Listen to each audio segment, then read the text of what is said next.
So, where we last left off, they just completed the delivery of the freighter of spice. Now, from there on, they go, they get back on their course, basically. They plot the direction of which they're meant to be going, and, second start the right, straight on till morning, sort of thing. And then they shoot off.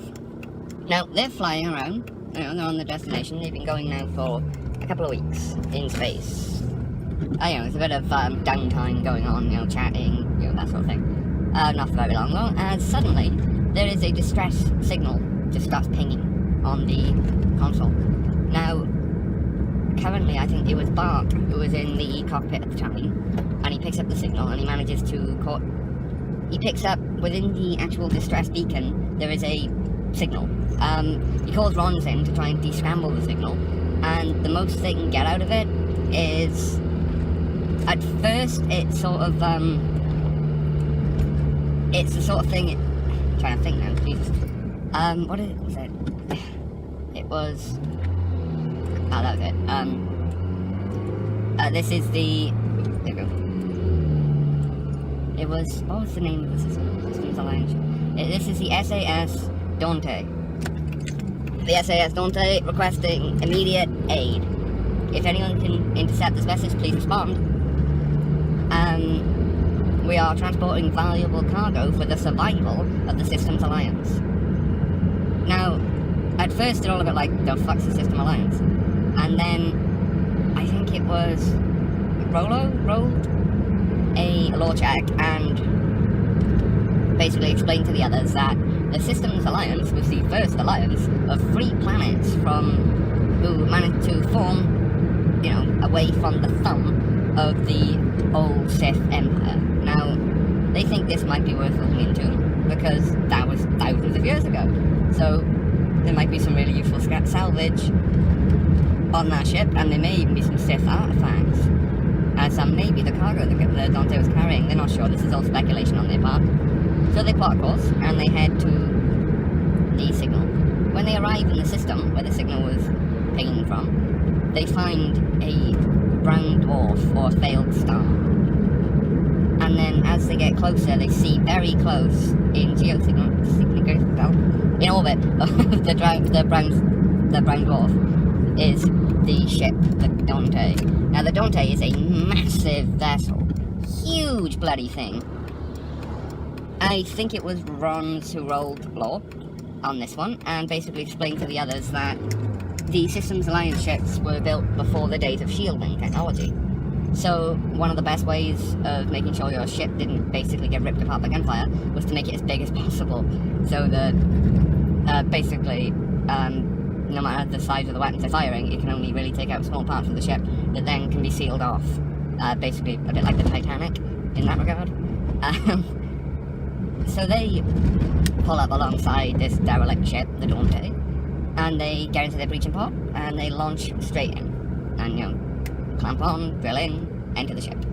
And they come into, it's close to the hangar, but not quite there. They're in a corridor, and they all pilot, and the ship's dark. There's no lights on, they've all got like respirators on right now for breathing and stuff. They do detect an atmosphere, but they think the ship is still airtight, but they're still a bit dubious about taking off the respirators. They're worried about diseases or whatever. They're afraid that something might be going on. I'm setting this up to be a bit, of a spooky adventure, So they immediately decide to split up. Admittedly, I kind of pushed them in that direction. But anyway, so, firstly, Bark and Rons head up to they try to go straight up to the bridge of the ship and try to find out what happened, maybe even find a manifest of what cargo they were shipping. And Rollo and Victus head straight to the armory, just to see if basically there might be some old weaponry from way back when that could be sold as as artifacts, sort of thing. And their thinking is, because if they do get out of this mission alive for Lobo, they're not going to get any money for it, he's not going to give them anything for it, so he's told them he will, but they don't really believe that, so they think that it might be worth basically building up a little nest egg for themselves. So they head to the armory. Now, on the way to the armory, They step, after about an hour's journey through these tunnels and doorways and having to like crowbar open and lightsaber open doors, eventually they get to the armory. Now, there is the armory itself, but then there is also the security chief's, the security chief's office. Now, Rolo heads into the armory and Victus heads into the security chief's office. When Rolo gets into the armory, sees all these racks of really old, like, big, bulky rifles that fire, weirdly enough, metal slugs. He starts to, like, examine, there's some old body armor, all this sort of stuff, and then he notices there's just a flick of light, and then suddenly the entire room is filled with soldiers. Now, these soldiers look dead, like zombified, but they're not acting or moving like they're zombified. They don't even notice Rolo. They just seem to be going about their daily business, honestly, on the ship. And one walks straight through Rolo. Rolo is unnerved by this, as all of them are missing their right eye. All of them. Every single one. Now, by that, Rolo's, conceivably a bit freaked out, and then runs in to find Victus. Rolo runs into the hallway, and then goes to run into the security chief's office, and Victus is nowhere to be found. Victus, on the other hand, we're gonna rewind a bit. When Rolo went into the armory, Victus went into the security chief's office. Now, Victus walks into the security office, is met by a nice, very big office, really big, nice, solid oak desk, that sort of thing. Some trophy cases along the wall, from past exploits, things like that, and a safe right behind the desk. Very big safe. And Victus, being Victus, walks straight up to the safe, pulls out his lightsaber, and basically, it open. And inside, what he finds is a Force saber, which, if you're not too in with Star Wars lore, is basically the original lightsaber. It was powered by the Force, so.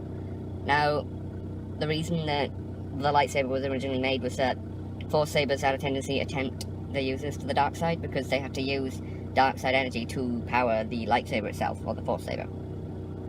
Now, when Victus picks up the Force saber, suddenly, again, with this one though, it's a bit different.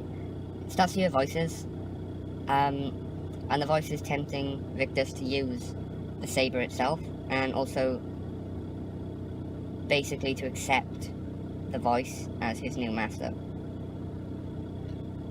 That's when Rolo basically bursts into the security chief's office and doesn't see Victus. Victus sees Rolo. Rolo doesn't see Victus. And it's sort of a 5 minutes of, like, wandering. Victus is just kind of like, are you okay? And Rolo's completely ignoring him and just kind of like, what the fuck's going on?